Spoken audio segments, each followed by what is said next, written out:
Welcome to Viking Radio Theater. My name is Walter Lutsch, I am the production director, and I'll be your host for this episode. If this is your first time tuning in, Viking Radio Theater is a monthly, hour-long program, written, acted, and recorded by the talented students of Western Washington University and our local community. You can tune in every Thursday at 9 p.m. Pacific Time to hear this program on Bellingham's KMRE 102.3 FM. Our new episodes will air the last Thursday of every month and are uploaded to our YouTube channel 1 week later. We revitalize the genre of radio theater, utilizing the format to tell modern stories with a style that engages the imagination. So sit back, close your eyes, and let our voices take you on a journey. If you're interested in voice acting, script writing, or sound editing and effects, consider being a part of our show. You can get more details by sending us an email at vikingradiotheater@gmail.com. This winter, we held our third annual script contest. We'd like to thank everyone who submitted this year. Tonight's episode will feature each of the pieces selected as finalists, as well as the third and final chapter of our multi-part serial, Corsairs Liberation. We'll begin this episode with Picture Perfect by Briana White. In a plain interrogation room in a secret government facility that is definitely not close to or associated with Area 51 in any way, two agents in neat black suits escort a blindfolded man through the door into a chair at the table in the center of the room. All right, Andrews, please remove the blindfold. Yes, sir. Oh! So, Mr. Grafy, is it? Grafy. Like graph, but with an E at the end. Right. Grafy. Well, Mr. Grafy, do you know where you are? No, that blindfold's been on since you picked me up, but it looks like an interrogation room straight out of a crime drama. Yes, good. That's very good. Do you know why you're here? I'm afraid I'm going to have to ask for verbal answers, Mr. Grafy. Oh, no. I have no clue. Andrews, the evidence, please. Do you know what this is, Mr. Grafy? My camera? Oh, so you admit it's yours. Yes. That's good, Mr. Grafy. It's much better if you cooperate. Look, I really have no idea what's going on here. Did I do something wrong, or...? I'll be asking the questions here, Mr. Grafy. But, to answer your question, that's what we're trying to determine. Now, where were you at 12:45 p.m. on April 18th? You mean this afternoon? I was hiking along the Golden Canyon Trail in Death Valley. Death Valley National Park? No, the Death Valley Amusement Park. I'm sorry, yes, the National Park. Good, and were you taking photographs on this hike? I was. With this camera? Yes. And what were you taking pictures of, Mr. Grafy? I don't know. Scenery? I saw a couple of birds. Oh, and a lizard! That was cool. And anything else? Not that I can think of. Wait, really? Yeah, I mean, it's pretty, but there's not really much out there, you know? So you didn't notice anything out of the ordinary in your photos? Nothing suspicious, for instance? Unexplainable or unidentifiable, perhaps? No. I mean, I couldn't tell what kind of birds they were or anything, if that's what you mean. Aha! Well then, Mr. Grafy, what would you call these? I don't know. I assume they were weather balloons or something. You thought you were taking pictures, saw something weird in the sky, caught said weird thing on camera, and your first thought as to what it might be was a weather balloon? Well, yeah. I'm not some crazy conspiracy theorist or anything. I mean, what? UFOs? Flying saucers? It's all ridiculous. Yes. Ridiculous. It is ridiculous, right? Yes. Yes, of course. Ridiculous. Completely ridiculous. You're making it sound like it isn't ridiculous. Damn it! Andrews! Sir? I find myself in need of an eraser. Yes, sir. Eraser? What's that? Nothing for you to worry about, Mr. Grafy. Nothing at all. Are you sure? Because it feels like something I should be worried about. I'm worried. Don't worry, Mr. Grafy. This will only take a moment. What is your name? Brian Grafy. Very good. And how do you feel, Mr. Grafy? I feel fine. Very good. Mr. Grafy, where are you staying? The Furnace Creek Inn. Very good. Thank you. Mr. Grafy, we are going to take you back to your hotel. You will wake up in your bed there and everything will be fine. Everything that happened here will be, at best, like a hazy dream. Do you understand? Yes. Excellent. Andrews, if you would. Yes, sir.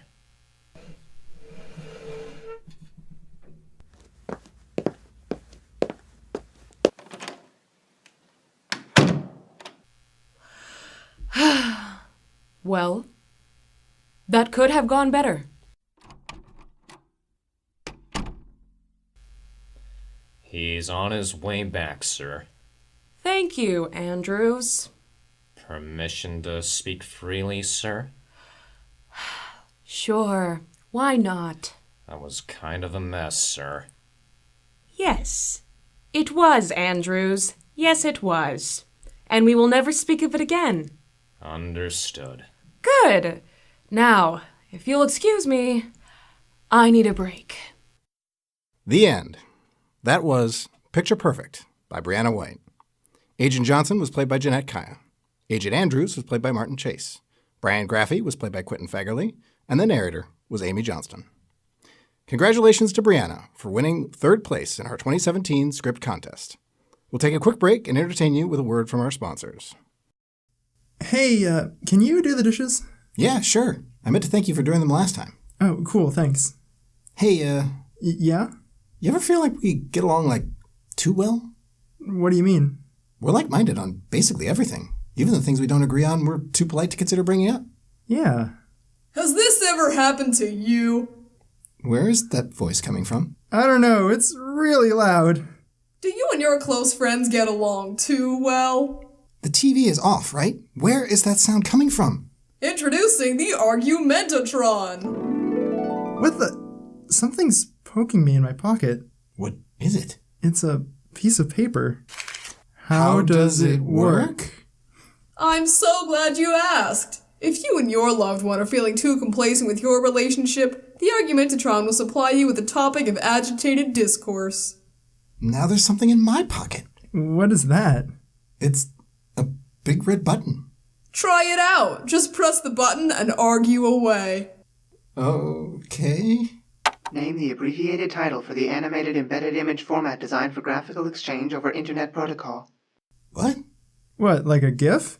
I think you mean GIF. No, it's definitely GIF. No. It's GIF. It has always been GIF. Now, mundane afternoons can go up in flames over literally nothing. The Argumentatron is jam-packed with dozens of argument topics that are specifically chosen to be extremely polarizing, yet utterly pointless. If Isaac Asimov were cloned, would one refer to the group of two clones as Isaacs Asimov or Isaac Asimovs? Thanks to this Argumentatron, I've realized that our friendship was actually a ticking time bomb waiting to explode. All we needed were the exact petty arguments to be had in quick enough succession to turn the whole thing into a dumpster fire. Thanks, Argumentatron. Is it caramel or caramel? It's caramel! You're listening to Viking Radio Theater on KMRE 102.3. And now, our second place finalist, Icarus, by Laura Munger. The date is January 7th, 2134. You have 21 messages from Thomas Callan.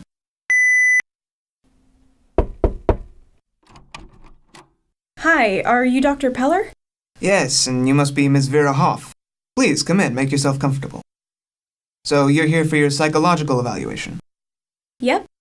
It's a fairly casual affair, really. We've already assessed you thoroughly through the various tests you've gone through to get to this point in the selection.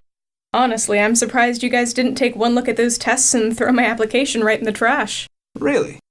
I'm well aware that I have issues. Vera, there isn't a single person on this planet who doesn't have issues. And as for the applicants to this program, well, sometimes issues doesn't even begin to cover it. What do you mean? Well, consider this. You volunteered to serve aboard the Icarus, humanity's first viable interstellar spacecraft. If you make the crew, you'll see things no one else ever has. It's the chance of a lifetime. But you'll also have to deal with the effects of traveling nearly as fast as light. It's a 5-year mission for you, but for the people back here on Earth, it's going to be nearly a century. I already know all this. There aren't many people out there who are willing to make that sacrifice and are also stable enough to be trusted with this kind of a mission. Now, shall we begin the interview? The date is June 30th, 2134. You have 23 messages from Thomas Kallan. Congratulations on your acceptance to the mission, Vera. Thank you, Doctor. Fatima, come meet our newest crew member, Vera Hoff. Vera, this is Fatima Johnston. You'll be working with each other in xenobiology. Pleased to meet you, Vera. Fatima, I wonder if you could give Vera the grand tour. I'd like to go check in with the commander. I'd be glad to. Well, congratulations again, Vera. I'll see you both later.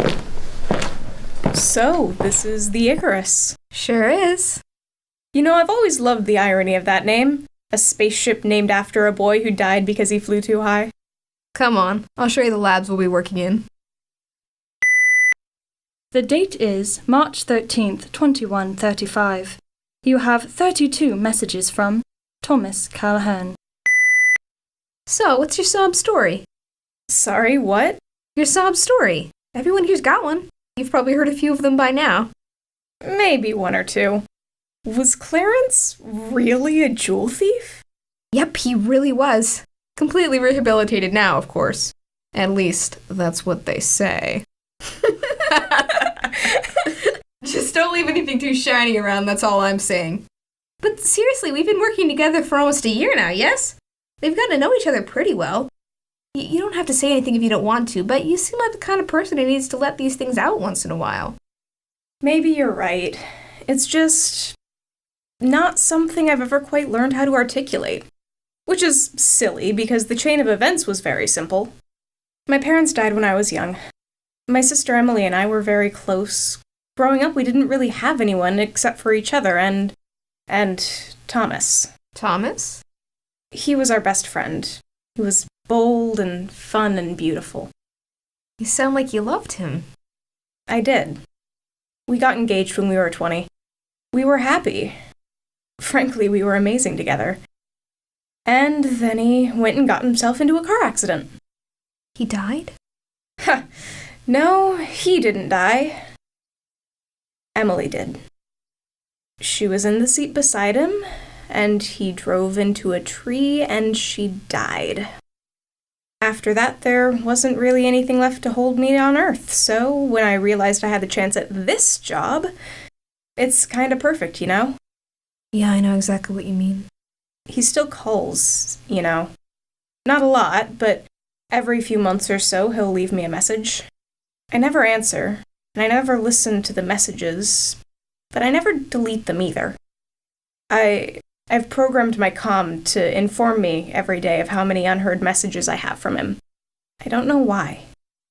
Have you considered contacting him at all before we leave? Yes, but I just don't think I'm ready to forgive him. Have you ever thought about the meaning behind the name Icarus, beyond the obvious irony? No, not really. Icarus's father made him wings so that he could escape the labyrinth they'd been imprisoned in, but Icarus didn't understand what to do with his wings. He died because he flew too close to the sun and because he flew too close to the sea. Vera, we're all Icarus here. Your issues with Thomas are your labyrinth. You found a way to escape it, but how you proceed from here is a delicate matter. You have to find a balance. If you hold on to the past too hard, you'll fall into the sea. But if you completely reject the past, you risk flying into the sun. That's quite a speech. We call it the Icarus Address. Something of a tradition among the crew at this point. Not a bad tradition, I suppose. But I just don't know if I'm to the point yet of being able to talk to Thomas again. Because you're not sure you can forgive him.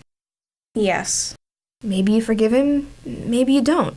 Either way, in 2 years, this ship is going to leave Earth. It'll be your last chance to yell at him for everything he put you through. Your last chance to reconcile. It'll be your last chance to hear his voice and know that he's still alive. The date is October 2nd, 2137. You have 50 messages from Thomas Kallan. This is Thomas Calhoun. Hey, Thomas. It's Vera. Vera? My God. I don't know what to say. I've called. I've left messages. I know. I haven't listened to any of them. No, I assumed as much. I know how angry you were. After a while, leaving you messages sort of became a habit. It was helpful, actually. Therapeutic. How nice for you. You're still angry. Of course I'm still angry, Thomas. You killed my sister. Damn it, Vera, it was 5 years ago. Does that somehow make it all better? No. But Vera, it was an accident. A preventable accident. What do you mean? You were driving recklessly that day. Admit it. You don't know what you're... For God's sake, Thomas, it's the 22nd century. Cars can drive themselves. But you decided to drive that day because you wanted to show off like you always do. And Emily was the one who paid the price. Why did you call me, Vera? I called because I want to be able to forgive you. I really do. I don't want to go out there into the dark with all of this hate weighing in my soul. I thought that if I called you, maybe I'd finally be able to do it. Can you? No, I can't. And I honestly don't think I ever will. So you're just gonna fly off on your adventure and come back to a world where you don't need to hate anyone anymore? Works out pretty well, doesn't it? Yes, it does. Goodbye, Thomas. Computer, delete all messages from Thomas Calhern. Messages deleted. The end. That was Icarus by Laura Munger. The computer was voiced by Amy Johnston. Vera was played by Briana White. Dr. Peller was played by Quintin Fagerlie. Fatima was played by Julia Rutledge. And Thomas was played by JJ Mueller. Congratulations to Laura for winning second place in the 2017 script contest. It's time to present our grand prize winner for Viking Radio Theater's 2017 script contest. Truly the best of the best from this year, and it is What Could Have Been by Mitchell Parker.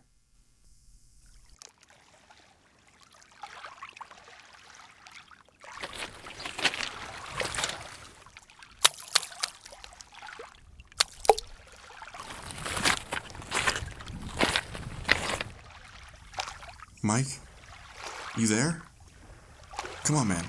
Everyone's been looking everywhere for you. I'm fine. Go back to the house. Dude, there's no way you're fine. I mean, I wouldn't be. I told you, I'm fine. Just go back. No way. You disappeared into your room as soon as we got home, then took off before anyone else woke up. There's no way I'm letting you out of my sight again. Mom and Dad are worried. Go back and tell them that I'm fine. I just need to be alone right now. No, dude, you do not need to be alone right now. There literally couldn't be a worse time for you to be alone. Yeah?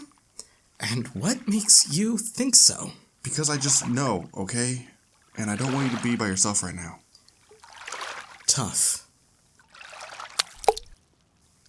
You really doing this? This whole stoic, silent facade thing? God damn. Alright then. Really? Really? Look, I already told you. I just want to be alone right now. I'm telling you, that's not gonna happen. I've never left you alone before, and I sure as hell ain't gonna start now. Like, sure is nice today, huh? No whitecaps or wind? Perfect day to take the boat out. It weren't so cold.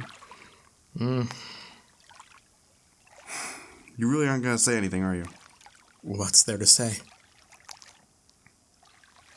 Alright, it's freezing out here. Why don't we go back? Shut up. If you want to go back so bad, then go back. I'm staying. Mom and Dad, they're worried about you. We're all worried about... I'm fine. I told you, I'm fine. You're obviously not. What do you want me to do, huh? Anything I say right now would just be pointless. Mike, the doctor said that talking would help. Well, maybe I don't want help right now. Maybe I just want a few moments to myself before I have to go engage with the mandatory post-MRI pity party you all seem to be having back at the house. Oh, like you're doing anything different right now. What? Come on, man. This whole brood by the lakeside thing, it's just a pity party that you're throwing for yourself. It is not. I'm just taking some time to be by myself, to collect my thoughts. Oh, come on. This whole sullen silence thing. You're one Linkin Park album away from writing terrible beat poetry. Okay.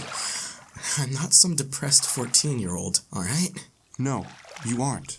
But add some greasy hair and terrible acne, and I wouldn't be able to tell the difference. Come on, Mike. Why are you really out here? I can't go back there, be around everyone again. Not yet, at least. Why not? Because last night at the hospital in the car, that was bad enough. What do you mean? It was quiet, yeah, but I mean, that's kind of be expected. It's not just that everyone is being quiet. It's different than that. It's like you guys are mourning me. Like I've already died, and you're all just waiting for reality to catch up. That's not... Oh, don't tell me that's not true. We got a countdown instead of a treatment plan. So what you guys are doing is... Well, let's be honest, it's not that strange. And you're right, I'm doing it too. What do you mean? I mean, yesterday, I got told that I'm dying, and I'm not even 20 yet. Yeah. And it's not even the fact that I'm dying that's killing me. It's that what could have been that's eating me up inside, you know? Things that most people take for granted or even dread. College, bad breakups, getting a mortgage. I get none of that. I was dealt a crappy hand by the genetic lottery, and as a result, all that's taken away from me. Mike, you alright? Yeah, I'm fine. What about you though? You look like you're bottling something up yourself. Well, misery shared is misery halved, I guess. It's just that I can't stop thinking that I've somehow failed as an older brother. I mean, I'm supposed to be the one protecting you from stuff, beating up bullies, bandaging scrapes, helping you hide your messes from Mom. And this happens. And I can't do anything about it. No, none of that. You aren't gonna start blaming yourself for things that are completely out of your control. Not on my watch. But don't you dare start thinking that you've failed or something, alright? You've always been there for me. You're even here for me right now. I mean, do you know how easy it would have been for you to get up and leave before this? I gave you the cold shoulder, yelled at you. I practically begged you to leave. Hell, I just barely stopped short of throwing a rock at your thick head to get you to go. But you and your stubborn, thick skull are still here. It just happens that this problem isn't one that big brothers can fix. But you're right, though. Sitting out here by myself isn't helping anyone. Come on. Let's head back and tell everyone that I'm all right. Are you? Well, we'll see. Come on. All right. You run on ahead. Tell them I found you and knock some sense into you. I'm gonna stick around out here for a moment. You okay? Yeah. I understand why you came out here, you know? I never really take the time to just stop and appreciate it. The lake? Yeah. Well, don't take too long. No sense in spending the entire morning trying to talk me into going back if you're just gonna stay out here yourself. Yeah, I'll just be a moment. All right. See you back at the house.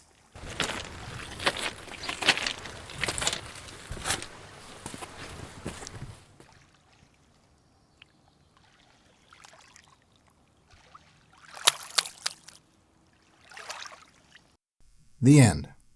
That was What Could Have Been by Mitchell Parker.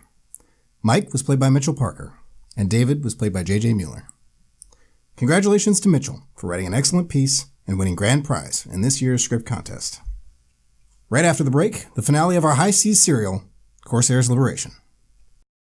When the world is on the brink of destruction, the world's governments have only one person to turn to. I'm ready to exterminate the alien threat, Madam President. But even our manliest action hero is going to need some help. From himself. Arnold, we're activating Protocol T2. What is that? Well, say hello to your new partner. Hello, I'm your clone. Give me your clothes, your boots, and your motorcycle. That's ridiculous. There can be only one Arnold Schwarzenegger, and you have no right to quote my best movie ever to me. I am the Terminator. Starring Arnold Schwarzenegger and Arnold Schwarzenegger in To Arnold, To Schwarzenegger. They'll defeat the global threat if only they can work together. There are only 6 billion of them. How much trouble can they be? They've blown through all our advanced infantry. We need to retreat. Get to the chopper. We can't. You destroyed it in your arm wrestling contest. And I totally won. You were the tie, you idiot. But I won the bicep curl contest when I crossed the tail of the chopper. Can the Arnold Schwarzenegger combine their abilities in time? Hey, alien, remember when I told you I'd kill you last? I lied. You have said that to literally every alien we've killed. Better than you running around chanting, if it bleeds, we can kill it. Guys, this is taking forever. Only a pair of mystery universes can protect our world. I've been hit. Well, it's not a tumor. Of course it's not a tumor. I've been shot by a laser bolt. She'll live. I might have jumped the gun. I can totally jump that higher than you. This summer, take a double dose of your favorite cybernetic organism in To Arnold, To Schwarzenegger. I'll be back. But I'll be back. We'll be back. For at least 2 sequels.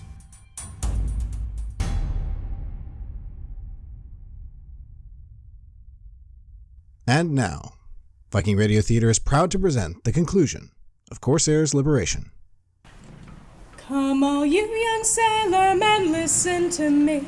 I'll sing you a song of the fish in the sea. And Corsairs Liberation, Chapter 3, A Corsair's Life. Starring Trent Browning, JJ Mueller, and Jennet Kaya. Written by Walter Lutsch and Kallan Gustafson. Directed by Mitchell Parker. Steady she goes. Then up jumps the shark with his 9 rows of teeth, saying, "You eat the dough, boys, and I'll eat the beef." And it's windy weather, boys, stormy weather, boys. When the wind blows, we're all together, boys. Blow ye winds westerly, blow ye winds blow.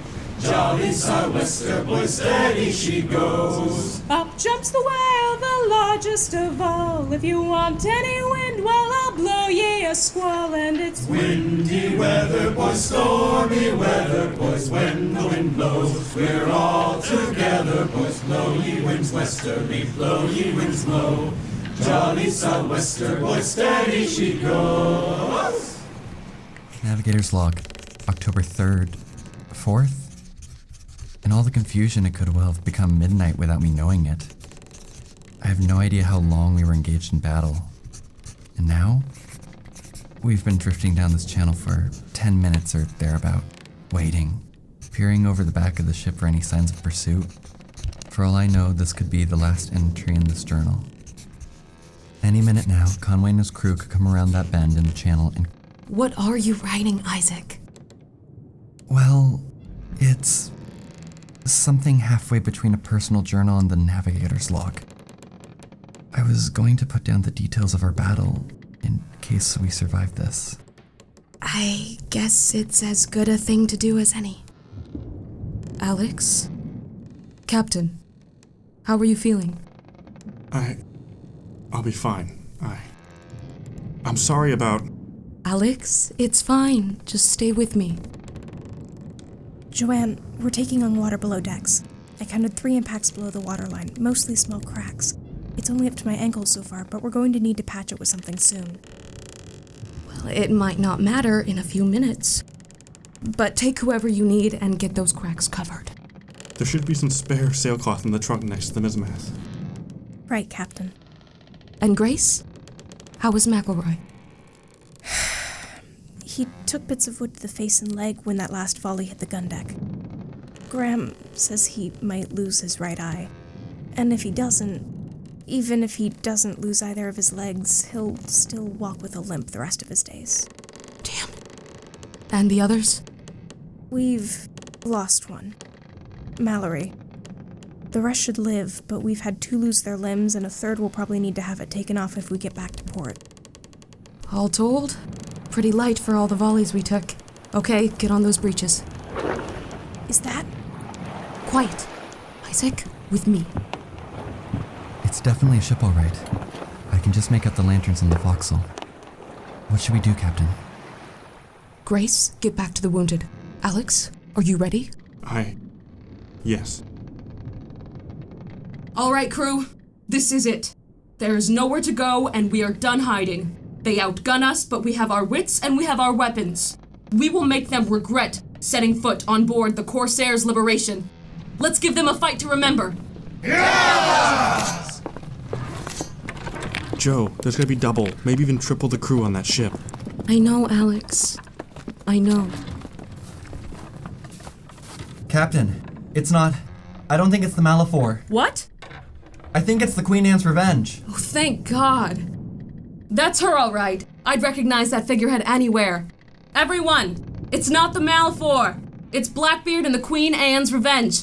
Yeah! Alex, shall we? Yes, right. Prepare for a boarding party. Friendly, yes, friendly boarding party. I guess just an away team then.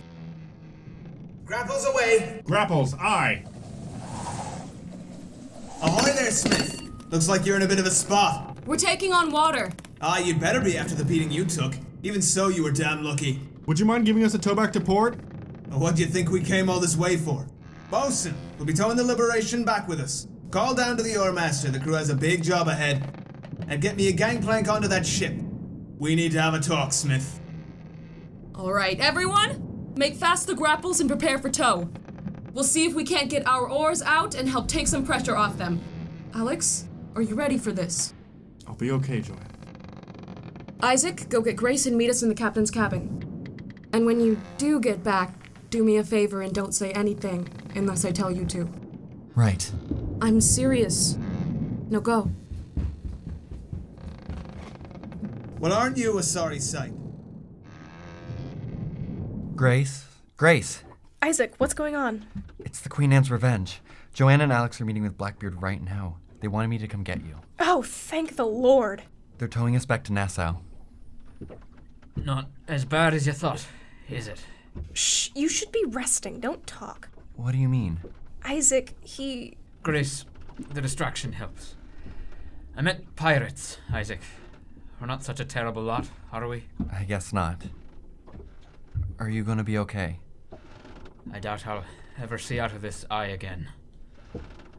Not sure what use as a bosun I'll be. But I should be up in no time. Especially with the lovely Grace looking after me. McElroy. I'm glad you're making it through. It'll take a lot more than that to kill this old dog. That's for sure. Besides, this is nothing compared to the old Navigator. The old Navigator? I mean, after the thing with the sextant, we had to take him to a doctor in port and... Shouldn't you two get up on deck? You'll be okay? They wouldn't have called for you if they didn't need your counsel, Grace. Go. We'll manage down here. Graham isn't far away. All right. Let's go. So, Blackbeard himself on the Corsairs Liberation. I never thought I'd see the day. He's helping us into port, at least. Wonder what he wants. Other than money for towing us in. He'll charge us for that? Pirates, Isaac. One never can tell. He slipped around the other side of the island and headed off. And what have I said about the knocking? Get in here.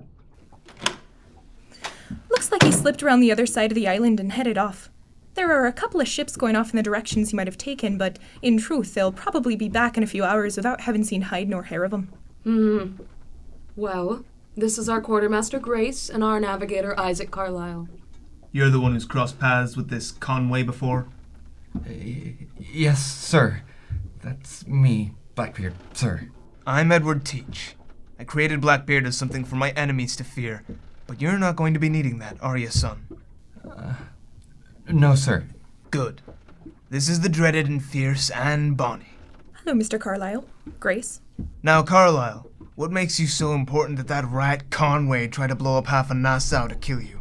Well, I overheard your conversation at the tavern last night, and... It's not a good idea to eavesdrop on another man's business. But it's a useful skill for a Corsair, Carlyle. What else? Right. Well, afterwards I followed him out of the bar. He wants to take Trinidad for himself, no matter what it takes, and he has a plan to destroy the Spanish fleet guarding it, somehow. Aye, we know all that. We were there, remember? So he thought you'd go warning the Spaniards about his plan, did he? Obviously wasn't worried about us telling him. It's not like they'd listen anyway. Alexander, I know that the crew will abide by whatever you decide. I also know that there's plenty of reason to get ourselves patched up and lay low. But I think that I stand with many on board when I say that I want to hunt him down and kill him for what he's done. I agree with you, Joe. But you know we're outgunned. We can't do it on our own. Captain Teach, could we count on Nassau's support? I'm sorry, Smith, but I can't do that. We can't do that. With all due respect, Captain Teach, may I ask why? Aye, I'm a bit surprised myself. He opened fire in our port, Teach. It's not that simple, and you know that. Why not? He's killed an innocent merchant crew who are relying on the safety of Nassau. He's killed fellow pirates in a pirate port. What would your response be? Well, for starters, he'll never come near New Providence again. I'm sure there are pirates out there who'll still deal with him, but he's got to live the rest of his life on the sea, avoiding most of us if he wants to stay alive. With respect, that is not quite the response I'd like to give to Conway for what he's done. I'm not just a Corsair myself anymore. I have a responsibility to the Republic of Pirates. With everything we've built, the freedoms we stand for, how would it look for us to be hunting down other pirates? What's that going to say to all the others who are thinking about joining us? I should hope it sends the message that what he did cannot stand. Careful now, boy. You're hearing other captains address me a certain way. Don't think it works the same for you. Well, I'm not a captain either, but I can't believe you're all treading so lightly here. Is no one thinking of all the people that monster will butcher if he succeeds? Isaac, you said he's got a plan to destroy a whole fleet of people. Well, they are Spanish. Oh, come off it, Captain. And what about the people in Trinidad?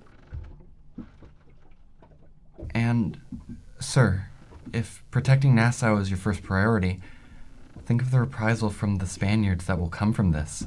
If Conway takes Trinidad and proclaims it his own new pirate haven, do you think they're just going to let that stand? He's right. The Spanish will crack down on the pirate ports like never before. And you can bet the English will stay out of their way, just to see it done. All right, I hear you. And you're right. Conway will destroy any chance of the Empire's leaving us be as soon as he sinks that fleet. Then that's what we need to stop.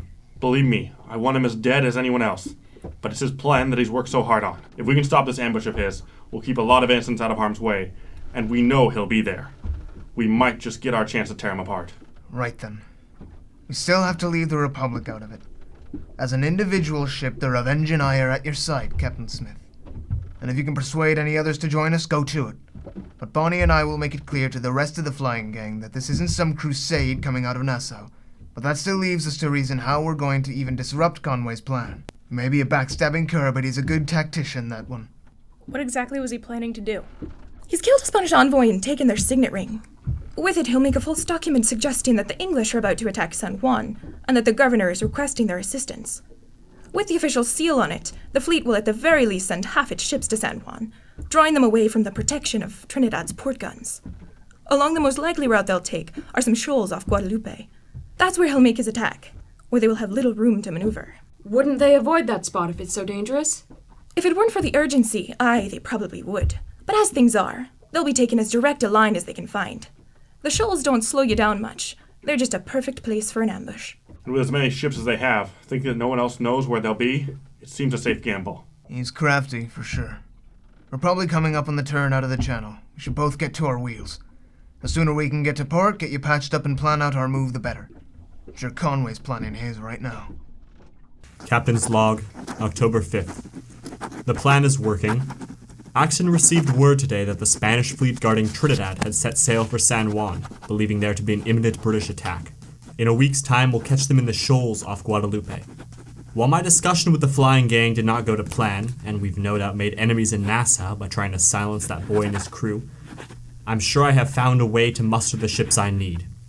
We're on course for a point just off Havana, where I'll be meeting Archibald Thornton and Gregory Kirkpatrick. I haven't seen them since we served in my first Navy schooner, but they're working as privateers for the Empire now, and I think they would be most interested in unseating the Spaniards in Trinidad and collecting some treasure and cargo along the way. They each have a small fleet of their own, and all told we could bring quite an armada to bear. Let's hope the negotiations go well. Signed, Remington Conway. Coming up on the rendezvous point now, Captain. 2 ships waiting for us, flying the British ensign. Ease off the wind. Signal them our approach, then prepare the longboat. Aye, Captain. And Axton, bring an extra pistol, just in case these men aren't as intelligent as I remember. You think they'll try to bring us in? Arch and Gregory were always opportunistic. It's a quality I'm hoping to appeal to, just as long as they see the long-term benefit of taking Trinidad, rather than the short-term benefit of hauling us before the king.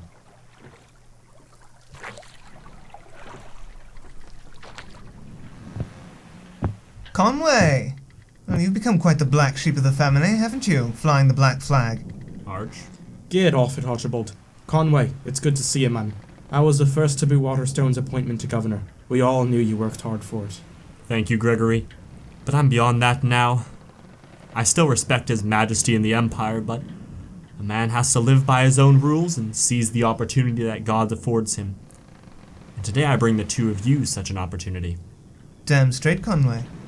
Gregory's too soft, but if I'm not positively inspired by whatever deal you've cooked up, I'll drag you before the court and claim the reward on your head.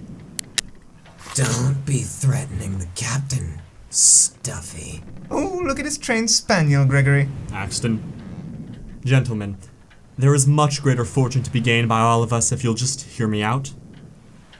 And if you don't, well, the crew of my longboat is preparing to light the fuse on a barrel of gunpowder I brought along. Should they hear any sounds of conflict, they'll dive under the water and it'll go off right on your waterline, Archie. Now I'm sure that your crew is good, Gregory, but my ship's armament will cut yours in twain before Axton and I draw our last breaths. You won't get any trouble from me, Conway. Archie, are you willing to listen?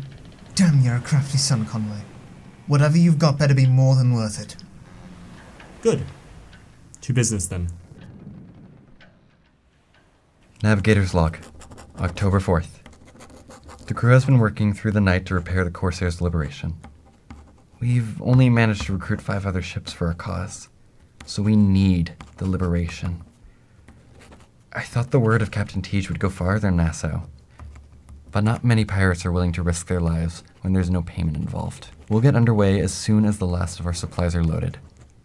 Signed, Isaac Carlisle. Right. It's agreed then. Keep in sight, and if we get separated, we meet off the bluffs near Manzanillo. You sure your man in Kingston will come through? He's alerted the governor there to be on the lookout for Conway passing through. In a day or so, I'm sure the rat will have heard from the men he's paid off there, and he'll surely steer around the other side of Jamaica right to us. Perfect. And you have the powder and the fire barrels to split amongst the fleet? It's mostly divided between the Valiant and the Revenge, but there's at least one of each on board every ship. We'll just have to hope we can set them out before they arrive. We'll make the most of the time we've got, Captain Teach. You're damn right, Carlisle. Friends, I'll see you out there. I've got to see Grace about the wounded. Isaac, can you plot our course out? I suspect we'll be sailing through the night, and I want to get our headings all done in the daylight. Aye, sir. That was a clever idea you had, suggesting the smoke powder. If we're lucky, it'll mix with the fog in the morning, and Conway will sail right into it. Thank you. It's actually something my father had used in one of his battles. I didn't think I'd remember any of his stories, with how bored I always was listening to them. Told me to tell you. And I'm telling you, I want him off this ship. He won't go with the others, Captain. You know how stubborn he is. I am not taking a gravely injured man into battle. Then you go tell him. You're not gonna change his mind. I'm not losing McElroy. He'll be safe here in Nassau. He's never going to leave the ship, Alexander. He's not going to die because of me. Isaac, do you have our course plotted? Yes, Captain. We're short-handed on this, Isaac. I expect you to be sharp on the helm. Yes, yes, Joanne. Isaac, go make sure we didn't leave any supplies. I need to deal with McElroy. JOANNE, is he okay? I need to go check on the repairs. Check the supplies. Right. I must speak to the Capitan. Maintenant. Jacques, you're alive. Monsieur Carlyle, I thought you were dead, aussi. What are you doing here? Who are these people? Wait, where's Luke? He did not make it. I'm so sorry. My new Capitan, he does not want us here. But Luke was our friend. We will fight for him, if you will take us. Isaac, what's taking so long? Oh, Captain, this is Jacques. Yes, you're with Luke's ship, right? Where is he? Désolé, Captain. We did everything we could. I'm sure you did. We wish to join your crew for this battle. For Luke. Captain, we could use the extra crewmen. Yes, of course. It would be an honor to have you aboard. Merci, Capitan. Isaac, get them on board. We're casting off soon. Yes, sir. Our bosun is injured right now. But I'm sure Grace will know what to do with you. Et toi? Oh, I'm the navigator. I'll be up at the helm. The navigator? On the Corsairs Liberation? You are a brave man. Right. Well, let's board. Don't want the captain to leave without us. Bien sûr.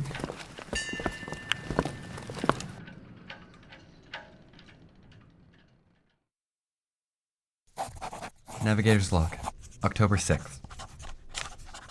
We sailed through the day and night and are nearing the ambush point. We can't tell if we've arrived before Conway's fleet, but we've met with the Queen Anne's Revenge and the others off Manzanillo. We spent the hours before dawn placing fire barrels in the water at the site of our ambush.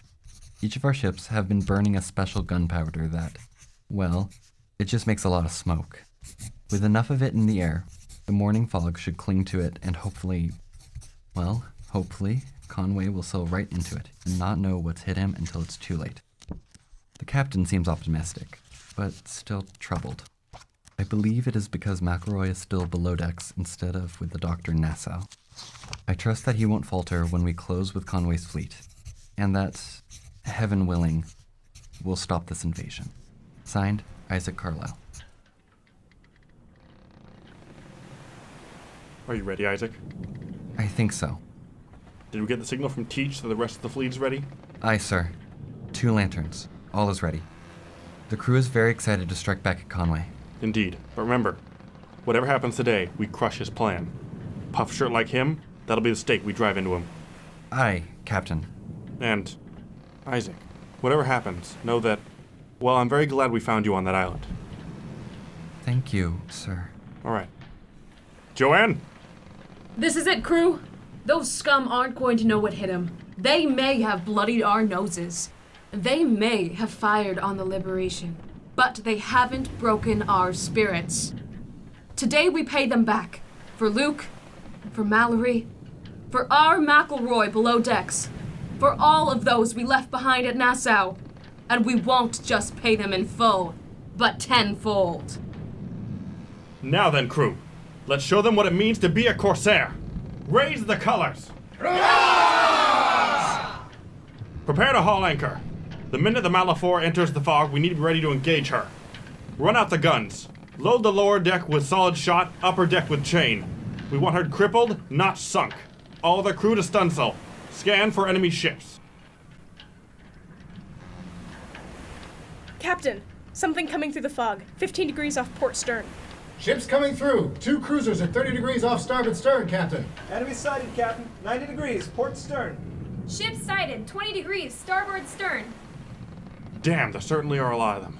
Carlyle, bring us about. 180 to port.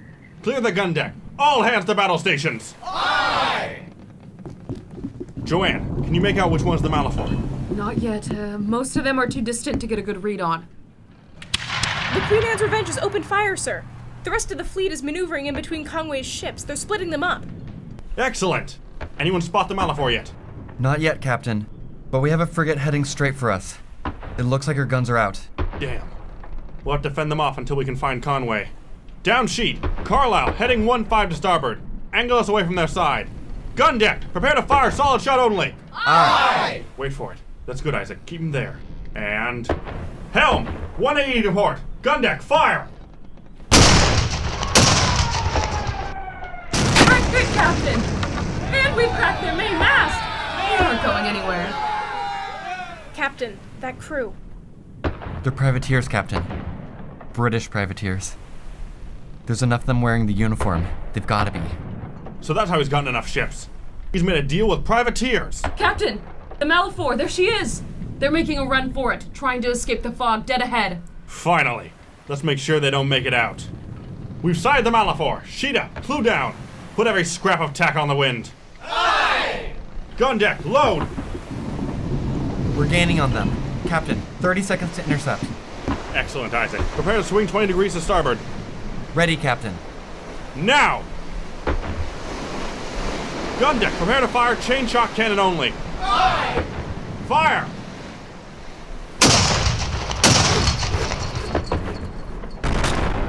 Yeah! Solid impact, Captain. Their sails are flapping around in the wind and it looks like a mizzenmast is cracking. They're losing speed. Prepare the grapples. Isaac, run us right into their side. Aye, Captain.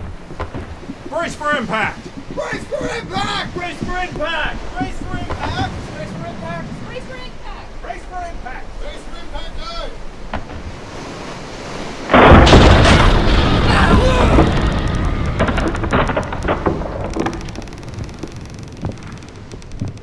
Grapples away! For good measure. Gun deck, fire!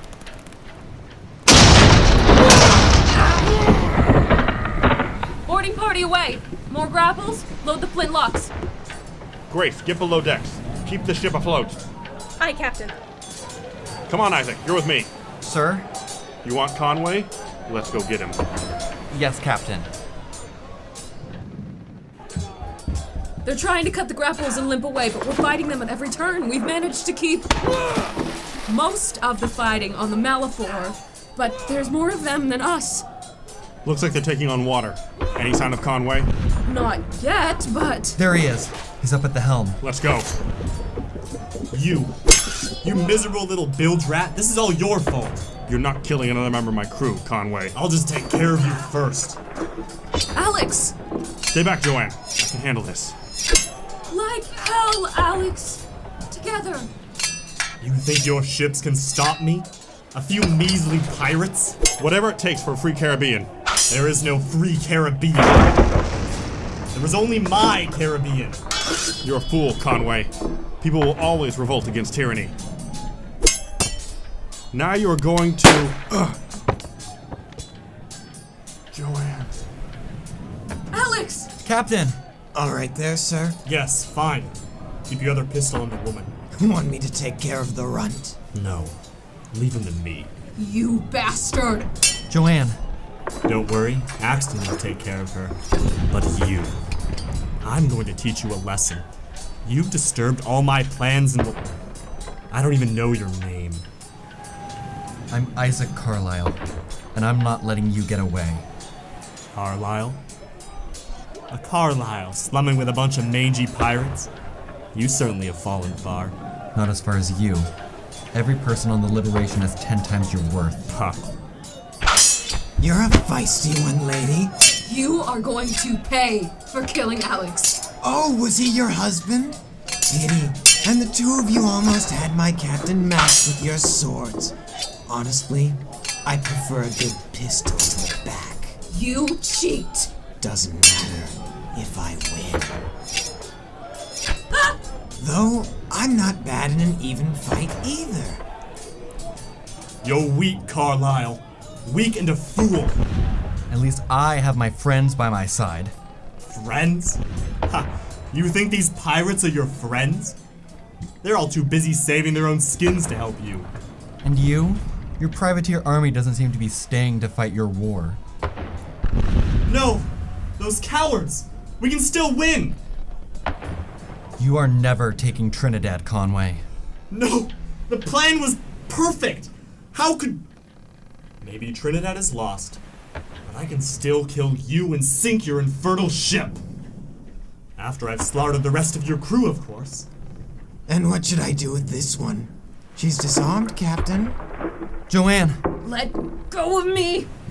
You see, Kallan, this is what happens when you defy me. Kill her. No! This is for the captain. And you, Conway. You just drop that sword. I don't want to use this. Damn you, McElroy. He was mine. He killed Alex. And Grace, you were supposed to keep him below. I'm sorry, JOANNE. It was all I could do to keep up with him once the fighting started. I'm not going anywhere, JOANNE. I may not be any good as a bosun anymore, but I can help you string this one up for all that he's done. Fine. And now, Conway. You scum! Oh, shut it! You wouldn't. I wouldn't? I wouldn't?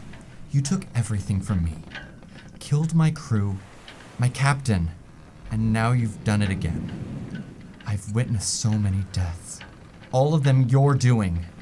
You're a blight upon this ocean, Conway. Isaac, I'll be the first to support you if you run him through. But make sure it's what you want. You swore an oath. That I wouldn't shed blood. I know. But the captain, and Luke, and everyone. Isaac, JOANNE, there's a privateer ship heading this way. My friends are coming for me. You better leave now if you want to get away. Oh, they're coming for you, all right. But it's under escort from the Queen Anne's Revenge. What? Oh, Conway, you made a deal with privateers, and you didn't deliver. I think they've figured out the price they'll pay if they sail back to the king with nothing to show for this mess. No. No, no, no! So what will it be, Isaac? They can just as easily take his body back. No.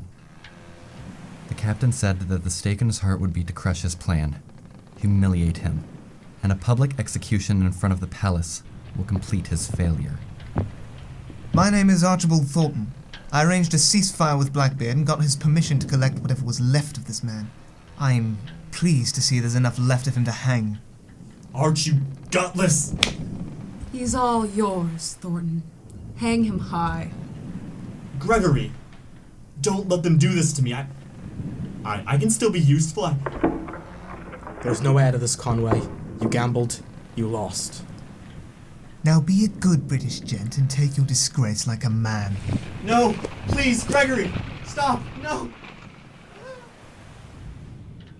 Alex? Oh, Alex. We should get off of this ship before it sinks. Isaac? Let me. We're all here, JOANNE. We'll all bring him home. Navigator's log. October 6th. Supplemental. We've decided to lay Captain Smith to rest near Manzanillo. JOANNE said... She said he'd want to be somewhere he'd done something heroic. Everyone agrees that sounds exactly like something he'd say. The life of a pirate is not the holiest. But I know I speak for all who knew him when I say he did more good than harm in his life. Our captain goes to his rest, having accomplished great deeds in service to his family. He sleeps now, in the arms of our Lord, with an eye toward all of us, the family he chose for himself among the waves. I did not know Capitan Smith well, but I knew the trust my own Capitan had in him, and that was enough for me. Bonne nuit, Capitan. An intelligent man was Alexander Smith. He thought about more than survival. He thought about the welfare of his crew, and how he lived this life of ours. Some might say he was too kind to be a Corsair, too worried about keeping those he loved safe. And then what better man to be your captain than one who loves you as family? I knew him but a little, and I was honored to know him at all. And I'm proud to have fought beside him this day when we did a decent thing, an honest thing. Captain Smith took a slaving ship, and in his words, bent it to a better purpose. He wasn't a saint. None of us are. Well, except perhaps for Isaac.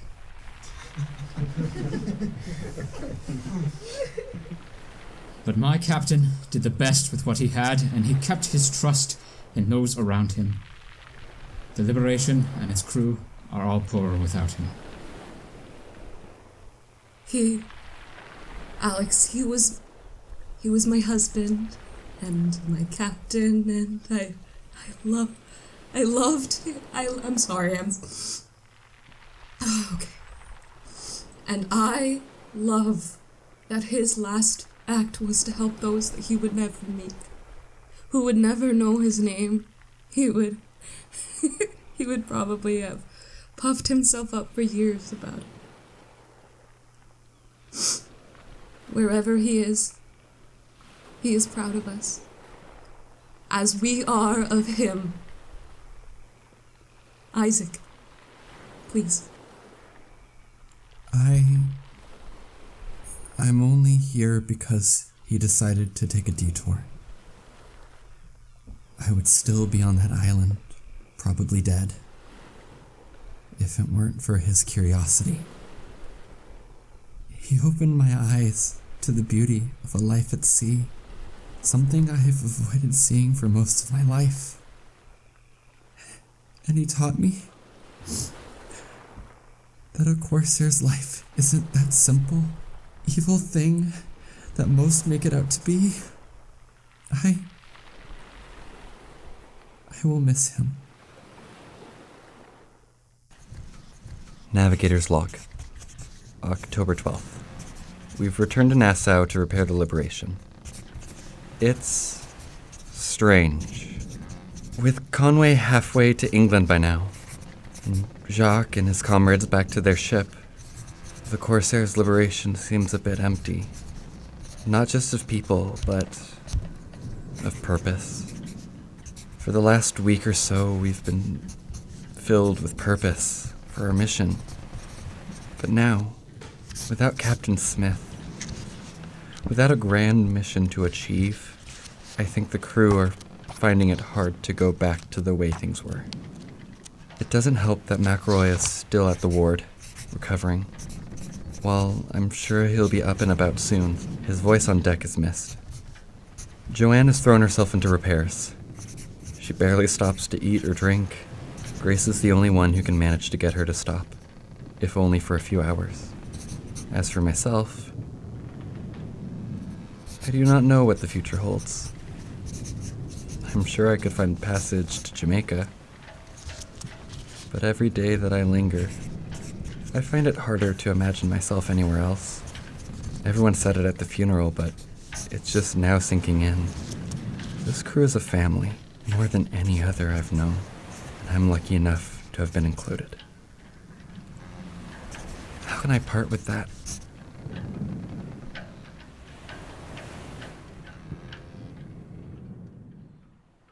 Oh, I thought I heard the old man say, "Leave her, Johnny, leave her. Tomorrow ye will get your pay, and it's time for us to leave her. Leave her, Johnny, leave her. Oh, leave her, Johnny, leave her. For the voyage is long and the winds don't blow, and it's time." This has been the conclusion of Corsairs Liberation. Isaac Carlisle was played by Trent Browning. Alexander Smith was played by JJ Mueller. Joanna Smith was played by Jennet Kaya. Grace Wells was played by Briana White. McElroy was played by Kevin Harris. Remington Conway was played by Peter Molesky. Axton was played by Walker Freepons. Ed Teach was played by Quintin Fagerlie. Anne Bonny was played by Jordan Klubchek. Archibald was played by Quintin Fagerlie. Gregory was played by Mitchell Parker, and Jacques was played by Wyatt Chapman. Corsairs Liberation is executive produced by Mitchell Parker. But now we're through, so we'll go on shore. And it's time for us to leave her. Leave her, Johnny, leave her. Oh, leave her, Johnny, leave her. For the voyage is long and the winds don't blow, and it's time for us to leave her. Leave her, Johnny, leave her. Oh, leave her, Johnny, leave her. For the voyage is long and the winds don't blow, and it's time for us to leave her. We've come to the end of another episode of Viking Radio Theater. Remember to tune in to KMRE 102.3 FM every Thursday night at 9 p.m. Pacific, or catch up on all of our episodes on our YouTube channel, youtube.com/Viking Radio Theater. The writers who made this episode possible were Briana White, Laura Munger, Mitchell Parker, Walter Lutsch, and Kallan Gustafson.